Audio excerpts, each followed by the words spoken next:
बंदा हो तो हारिस रऊफ जैसा हो कि मतलब कि अपनी रवायत नहीं भूलनी। आखिरी ओवर के अंदर मार खा के मैच हारना जरूर है। आज भी बिग बैश के अंदर जब 10 रन को डिफेंड करना था तो हारिस रऊफ के पास गए, हाईएस्ट विकेट टेकर भी थे। इनसे उम्मीद थी कि 10 रन को डिफेंड कर लेंगे। मैक्स बियॉन्ड सामने खेल रहे थे, कोई इंटरनेशनल प्लेयर नहीं है, लीग ही खेलता है वो। होता क्या है कि हारिस रऊफ पहली 4 बॉलों के ऊपर 13 रन खा लेते हैं और मैच उसकी टीम हार जाती है।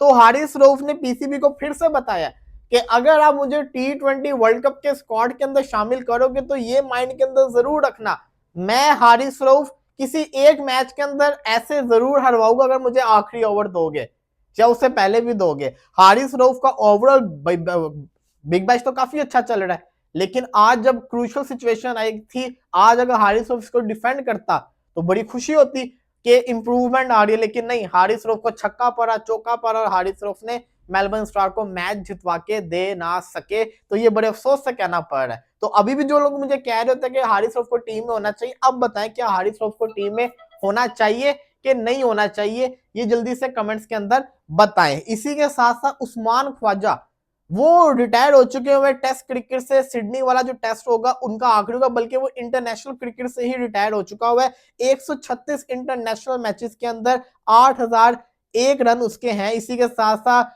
T20 वर्ल्ड कप के विनर भी है, उस टीम का पार्ट भी थे।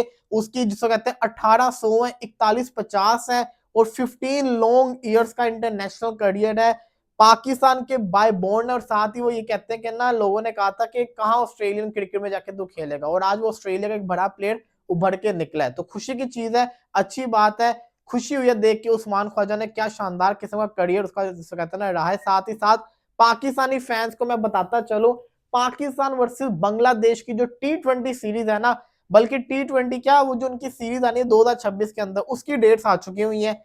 पाकिस्तान बांग्लादेश के साथ 3 ओडीएस खेलेगा 12 से 16 मार्च को।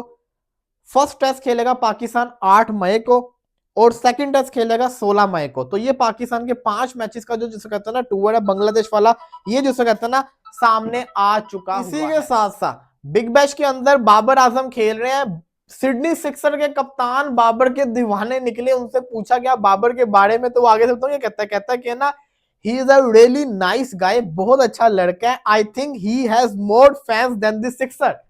कहता है मतलब कि बाबर आजम के जो फैंस है ना, पूरी हमारी फ्रेंचाइज से ज्यादा फैंस बाबर आजम के हैं। कहता कि ना, हम होम ग्राउंड में नहीं खेले थे फिर भी 25,000 बंदा आके मैच देख रहा था। ये बड़ी यूनिक चीज है। आपको बताता चलो, बिग बैश के अंदर जितने भी आप देख रहे हैं ना एक्साइटमेंट, ऐसे पहले नहीं होती थी। बाबर आजम, शाहिन शाह अफरीदी, रिजवान के आने से ना इम्पैक्ट पड़ा है। पाकिस्तानी जितने भी ऑस्ट्रेलिया में रहते हैं वो सारे मैचेस देख रहे हैं, फिर व्यूवरशिप जो वो काफी ज्यादा इंक्रीज हुई है। तो इसका इफेक्ट उनको नजर आ रहा है। तभी तो उसने कहा कि लड़का भी बड़ा अच्छा और साथ ही साथ उसके जो फैंस है वो हमारी पूरी सिक्सर से ज्यादा है।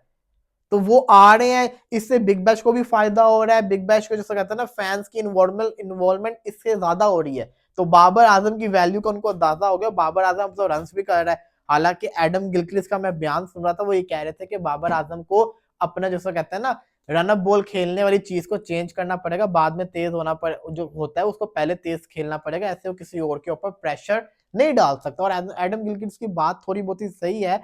अब बाबर आजम को 5 मैचेस हो गए, बाबर आजम को चाहिए कि जिसको कहते हैं ना 7 स्ट्रोक्स भी खेलता रहे। T20 क्रिकेट है, ये ऑस्ट्रेलियन लिहाज नहीं करते, ये ऐसे लाइव मैच के अंदर भी कीड़े निकाल देते होते हैं। तो इसलिए आपको ध्यान से खेलना पड़ेगा। बाकी मोजिस हेनरी जो सिडनी सिक्सर के कप्तान है, वो तो भाई बाबर आजम के फैन निकले हैं। साउथ अफ्रीका ने भी अपना T20 वर्ल्ड कप का स्क्वाड अनाउंस कर दिया। साउथ अफ्रीका ने 8 चेंजेस किए हैं 2024 की निस्बत। असल सर्जरी तो साउथ अफ्रीका ने की है। साउथ अफ्रीका का स्क्वाड देखिए जरा T20 वर्ल्ड कप का, साउथ अफ्रीका ने 8 चेंजेस किए हैं।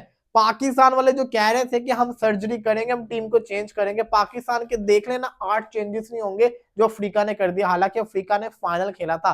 होता क्या है कि साउथ अफ्रीका की टीम के अंदर एडम मार्करम कप्तान है, Corbin Bosch, Dewald Brevis, Quinton de Kock, Tony de Zorzi, फरेडो, Jansen, Marco Jansen, George Linde, Maharaj, Maphaka, Miller, Ngidi, नोकिया, रबाडा, स्मिथ। एक तगड़ा किस्म का स्क्वाड इन्होंने बनाया। 8 चेंजेस कौन से हैं? रियान रिकल्टन बाहर हो गया, फरेरा उसकी जगह मिडिल ऑर्डर के अंदर आ गया, ट्रिस्टन स्ट्रप को इन्होंने ड्रॉप कर दिया। लिंडे ऑलराउंडर को रखा हुआ है, रीजा हेनरिस को ड्रॉप करके डिजोर्जी को रखा हुआ है, हेनरिक क्लासन रिटायर हो गया, उसकी जगह पे डेवाल्ड ब्रेविस उसके जैसा प्लेयर आ गया हुआ है, गैरल कोर्जिया को बाहर करके कॉर्बिन बोश ऑलराउंडर आ चुका हुआ है, बार्टमैन की जगह मफाका आ चुका हुआ है, बिजॉन फॉर्च्यून की जगह गिडी आ गया, शमसी की जगह स्मिथ आ गया। ये है साउथ अफ्रीका का वर्ल्ड कप का स्क्वाड जो कि बड़ा खतरनाक है। इनके पास ऑलराउंडर्स के अंदर मार्को जेंसन, जॉर्ज लिंडे, इसी के साथ साथ फरेरा, साथ ही साथ कॉर्बिन बोश, एक तगड़ा जिसको कहते हैं ना ऑलराउंडर का इनका स्क्वाड बनता हुआ नजर आ रहा है। इसी के साथ साथ पावर हिटर के अंदर इनके पास डेवाल्ड ब्रेविस, डेविड मिलर, बहुत ही खतरनाक किस्म के हिटर्स हैं। और फिर आपको पता है ओपनर जो क्विंटन डिकॉक, एडन मार्करम कितने खतरनाक है। साथ स्पिन के अंदर केशव महाराज इनके पास ऑप्शन के अंदर आता है और दीगर आते हैं। फास्ट बॉलिंग में रबाडा, नोकिया, कॉर्बिन बोश, शानदार किस्म का ये भी यूनिट है। तो साउथ अफ्रीका का जो स्क्वाड है ना काफी तगड़ा है, फाइनल खेल के गए हुए हैं, तगड़ी टीम है। मैं तो इसको जिसको कहते हैं ना 9 मार्क्स दूंगा। मैं ये कहना चाहूंगा कि ये जिसको कहते हैं ना इस स्क्वाड के अंदर ट्रिस्टन स्ट्रब को भी ऐड कर सकते थे, वो भी बुरा नहीं था, रख सकते थे उसको, लेकिन फिर भी बहुत तगड़ा स्क्वाड बनाया। वेरी वेरी डेंजरस स्क्वाड, देख के जो कहते हैं ना डर लगना, वो वाला काम है इस स्क्वाड को देखने के बाद।